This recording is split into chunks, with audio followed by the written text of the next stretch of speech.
Story number 2. How many Americans understand civics? There's been a big push. They've got nonprofits, people who are trying their best to get the next generation to understand how the system works.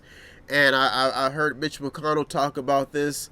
I've heard tons of politicians. They are upset with how America's students or citizens, how they are pretty much not as educated as they should be on understanding civics, their civics duties, how the system work, how the politicians work, their congressmen. So a story like this was just bound to make it into the top 8. And if you look at some of the stories, like if you look at the prison system, there was a story about how an Arizona detention officer, he died after an inmate attacked him. Now there was also a story that surfaced in about a 14-year-old, how he was the son of a service member and how he covered the neighborhood with American flags. So you look at these two stories and you see the differences.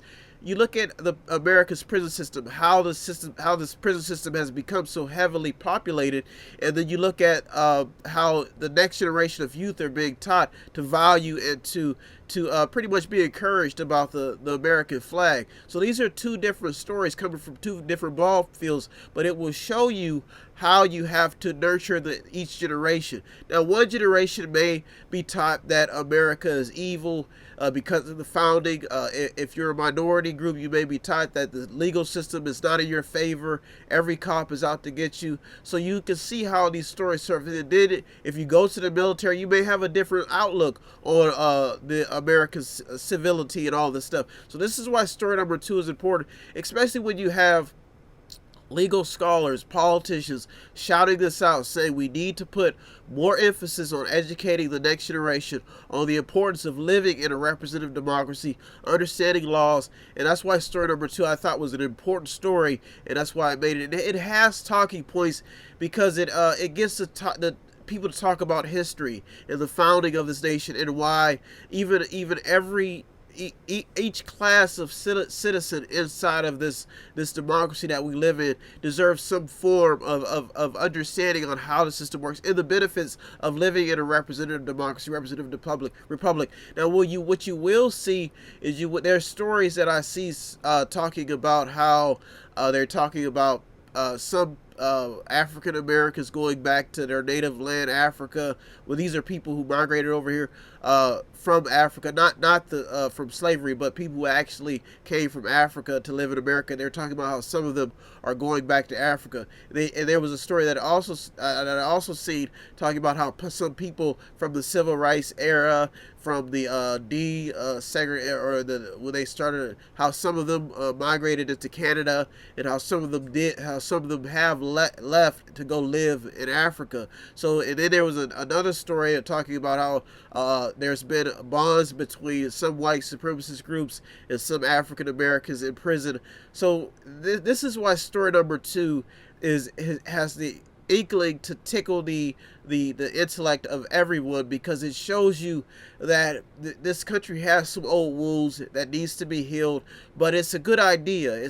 When you talk about freedom and justice for all, it can work if a story like this can stay alive in the right way. And that's why I made it to the top 8, because it's important for people to understand history, for understanding the right to vote, what their ancestors went through. So this is why story number 2 has all the ability to better this country and better the citizens. And that's why it crept into the top 8, because it has the ability to grow, to get people to understand civility, civil rights, and understanding civics, how the government works, the 3 branches, checks and balances, vetoing, and all that other stuff, getting people to understand the power that they possess as citizens, that even if they want something changed, the power that they have to run for either as a local official, state official, or even for the big or even they can even work for the federal government. So you see the story like this definitely has a lot of potential to be a bigger story, and that's why I crept to the top 8. How many Americans understand civics? This is an important topic, especially right now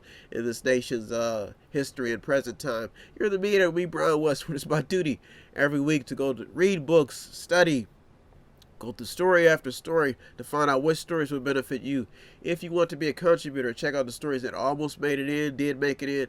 It doesn't take much. All you have to do is visit www.method8inc.com, method8inc.com, where you can buy something, click on something, watch something, read something, or just sponsor a program. Constantly reminding you that I'm just a mediator, navigating stories every week, over 200 or more every week, to keep you informed. So if you yourself want to be a contributor, help out in any way, method8inc.com, method8inc.com, where you can buy something, click on something, watch something, read something, or just sponsor a program. Everybody can count. If you need help, then dial your operator. Have no fear, fellow citizens. The Mediator is here.